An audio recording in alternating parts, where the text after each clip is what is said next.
بسم اللہ الرحمن الرحیم. Dear viewers, Rana Sohail global plus کے ساتھ حاضر خدمت. اگلا ہفتہ انتہائی اہم ہفتہ ہوگا کیونکہ ان دنوں تو روٹین کی باتیں ہو رہی ہیں، یہ ہو گیا وہ ہو گیا، ابھی اس کی پریپریشن ہو رہی ہے. اگلا ہفتہ پاکستان کی تاریخ میں اس لیے اہم ہے کہ ہفتے کے 7 دن ہیں اور ہفتے کے ورکنگ ڈیز اگر دیکھے جائیں تو 6 ورکنگ ڈیز ہیں پاکستان کے اندر. تو ہفتے کے 6 ورکنگ ڈیز کے اندر 6 ایسی چیزیں ہیں جو کہ ہونے جا رہی ہیں. کوئی بھی دن اس کا فری نہیں ہوگا. ہر دن کوئی نہ کوئی وہاں پر پاکستان کو ایک مرحلہ طے کرنا پڑے گا. وہ ہے جی مرحلہ حکومت، عدلیہ اور عمران خان. تو سب سے پہلے تو یہ بات ہے کہ آئینی پیکج جو کہتے ہیں جی کہ آئینی پیکج آنا ہے، وہ آئینی پیکج ضرور آنا ہے. آئینی پیکج بغیر پاکستان کے حالات سدھر نہیں سکتے. انہوں نے کب لانا ہے وہ لے آنا ہے اور اس کا بھی ڈیسیجن اسی ہفتے یعنی کہ آئندہ شروع ہونے والے ہفتے سے ہو جائے گا. اب رہی جی کانسٹیٹیوشنل کورٹ. دوسرا کانسٹیٹیوشنل کورٹ کا جو فیصلہ ہے یا کانسٹیٹیوشنل بننی ہے کہ نہیں بننی، وہ بلاول بھٹو نے اپنے ذمہ لے لیا. اس نے کہا ہے کہ جناب یہ ہم بنوائیں گے، کیونکہ عجیب سی بات ہے کہ حامد خان صاحب جو کہ پی ٹی آئی کے رہنما ہیں اور بہت ویل نون لائر ہیں، ایک وقت تھا کہ وہی لوگ اس کی حمایت کرتے تھے کانسٹیٹیوشنل کورٹ کی کہ پینڈنسی بہت زیادہ ہو گئی ہے اور اوور 80,000 سپریم کورٹ کے اندر اس وقت اوور 80,000 پینڈنگ کیسز ہیں، کیونکہ ان بیچاروں کی باری نہیں آتی، ہم جیسے لوگوں کی باری نہیں آتی. تو جب ہماری باری نہیں آتی تو پھر یہ ہوتا ہے کہ وہاں پر پینڈنسی بڑھتی جاتی ہے. اور باری کن کی آتی ہے جناب؟ وہ عمران خان کی پٹیشن آ گئی، زرداری کی پٹیشن آ گئی، نواز شریف کی پٹیشن آ گئی، کسی اور کی پٹیشن آ گئی، ایم این اے کی آ گئی، ایم پی اے کی آ گئی، کسی الیکشن کمیشن کی آ گئی. بھی ہمارے معاملات کی طرح ان کے لیے سپریم کورٹ آف پاکستان کو ہمارے کام بھی کرنے چاہیے، البتہ ہمارے ہی کرنے چاہیے. تو اگر کانسٹیٹیوشنل ہے تو اس کے لیے سیپریٹ کورٹ ہونی چاہیے. وہ لوگ جو پہلے کہتے تھے کہ ہونی چاہیے، اللہ جانے آج کیوں کہہ رہے ہیں کہ نہیں ہونی چاہیے. اپنے اپنے مفادات کے ساتھ ساتھ اصول بھی بدل جاتے ہیں.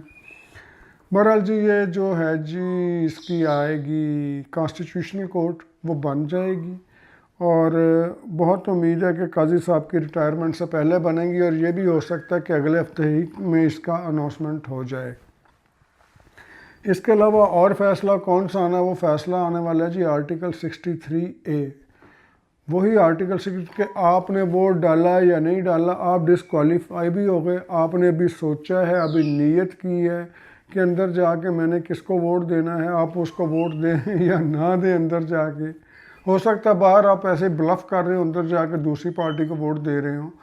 جب تک آپ کا ووٹ کاسٹ نہیں ہو جاتا یا جب تک آپ اناؤنس نہیں کر دیتے یا جب تک وہ ایکٹ سرزد نہیں ہو جاتا، آپ کیسے کسی کو سزا دے سکتے ہیں؟ جب تک جرم ایک ہوتا ہے، ٹھیک ہے کسی کا ووٹ دوسرے کو دینا ایک جرم ہے، فلور کراسنگ ہے، جب تک وہ ہو نہیں جاتی آپ کیسے دے سکتے ہیں؟ ایک بندہ ووٹ اس نے ڈالا ہی نہیں، آپ کہتے ہیں نہ آپ کا ووٹ کاؤنٹ ہوگا اور آپ ڈی سیٹڈ بھی ہو جائیں گے اور ووٹ ڈالنے سے پہلے ہو جائیں گے کیونکہ آپ نے نیت کر لی، کیونکہ آپ نے سو لیا. سوچ کے اوپر سزا نہیں ہوتی. اس پر بھی فیصلہ آ جائے گا. خیر آرٹیکل 63 کا وہ ایک فیصلہ ہے. اور خان صاحب کا ایک اور چیز میں بتا دوں کہ ملٹری ٹرائل کورٹ، خان صاحب کو ان کے ہی بندوں نے ملٹری ٹرائل کورٹ کی طرف دھکا دے دیا ہے. وہ دھکا کیسے دیا ہے؟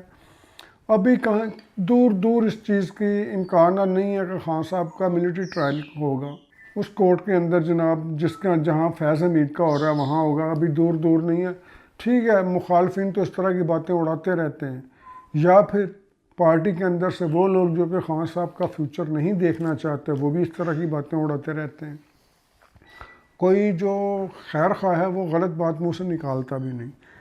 تو خان صاحب کا ملٹری ٹرائل کورٹ کس حوالے سے کہ انہوں نے بلا ضرورت ایک پٹیشن ڈال دی. وہ مجھے ڈر ہے جی میرا ملٹری ٹرائل کورٹ ہوگا، مجھے ڈر ہے جی میرا ملٹری ٹرائل کورٹ ہوگا. اسلام آباد ہائی کورٹ میں جسٹس گل حسن تو ان کے پاس ایک پٹیشن لے گئے.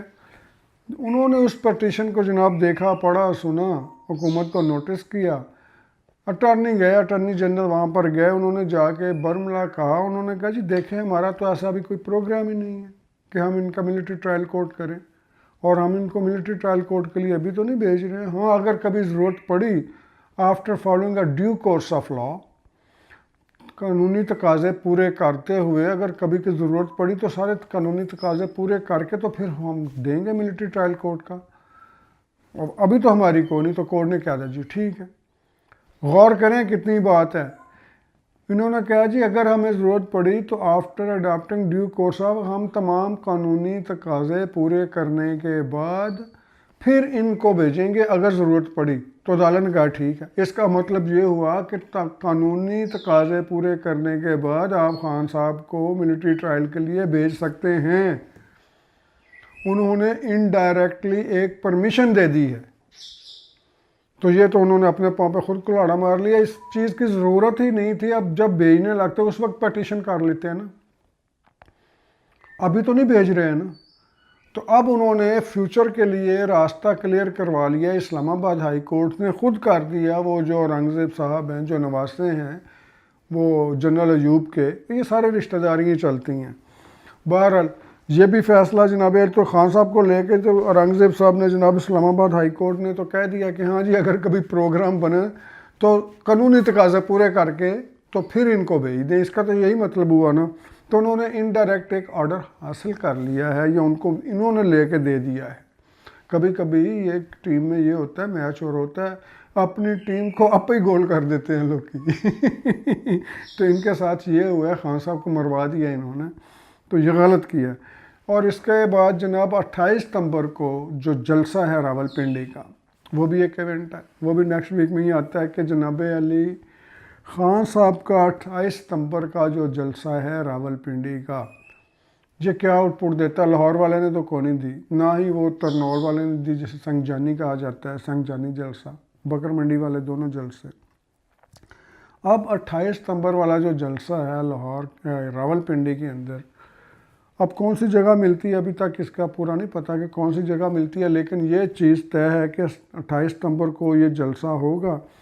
اور حکومت کتنی چالاک ہے کہ کوئی مزاحمت نہیں کر رہی، لیکن بڑے محتاط طریقے سے چل رہی ہے. کوئی مزاحمت نہیں کر رہی، کوئی اس طرح کا موقع نہیں دے رہی کہ دنگا ہو، فساد ہو. حالانکہ علی امین گنڈا پور تو اس نے پوری کوشش کی تھی لاہور میں آ کے کالا شاہ کاکو میں کہ کوئی دنگا فساد ہو جائے، شیشے توڑے، جو اپنی کلاشن کوف سے توڑے.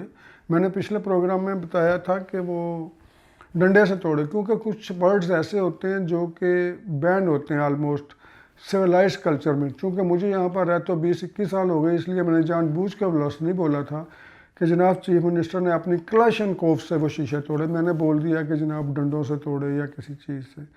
تو جب میں نے باقی پروگرام سنے، میں نے کہا جی یہ تو میری سٹوری غلط کر رہے ہیں کہ جناب ڈنڈوں سے. ایک بندے نے فون ہے جی آپ کو یہ نہیں پتا کہ ڈنڈوں سے توڑے یا کلاشن کوف سے توڑے. بھائی صاحب میں نے وہ اس لیے لفظ استعمال کیا تھا تاکہ اس کی انٹینسٹی کم ہو. اگر آپ اس چیز کو جانتے ہیں، اور ویسے بھی جن ممالک میں ہم بیٹھے ہیں کچھ الفاظ یہاں پر ممنوع ہیں، کچھ تصویریں یہاں پر ممنوع ہیں، تو ہماری تو پھر وہی عادت ہوتی جا رہی ہے یا ہو چکی ہے. تو وہ جناب انہوں نے کلاشن کوف سے توڑے بھائی صاحب، اور یہاں پر کلاشن کوف چلانے کا پورا پروگرام تھا. اللہ کا شکر کریں کہ کلاشن کوف نہیں چلی، صرف اس سے شیشے توڑے گئے. اور یہ جو چاہتی ہے جی پی ٹی آئی کے، وہ جیسے پہلے پروگرام میں کہا تھا کہ انہیں ایک ڈیڈ باڈی چاہیے، ایک ڈیڈ باڈی چاہیے. جس جلسے میں ڈیڈ باڈی مل گئی وہ جلسہ سکسیسفل جلسہ سمجھا جائے گا. ادروائز پنڈی کا ہو، اسلام آباد کا ہو، لاہور کا ہو، کراچی کا کر لیں، ملتان میں کر لیں، جہاں مرضی، جہاں پر دنگا فساد نہیں ہوگا وہ جلسہ ناکام سمجھا جائے گا. اور پی ٹی آئی کی پوری کوشش ہے کہ جلسے میں دنگا فساد ہو، گڑبڑ ہو اور انارکی پھیلے ملک کے اندر. اور جب کہ حکومت انتہائی اسی طرح سے محتاط چل رہی ہے کہ ہم کچھ اس طرح کا کام نہ ہو جائے. ہو سکتا ہے نا مشینری میں بھی کچھ غلط لوگ ہوتے ہیں، تو وہ بہت محتاط طریقے سے چل رہی ہے کہ ان کے راستے نہ روکے جائیں، ان کو نہ روکا جائے، ان کو کرنے دیں لیکن ود ان لمٹس.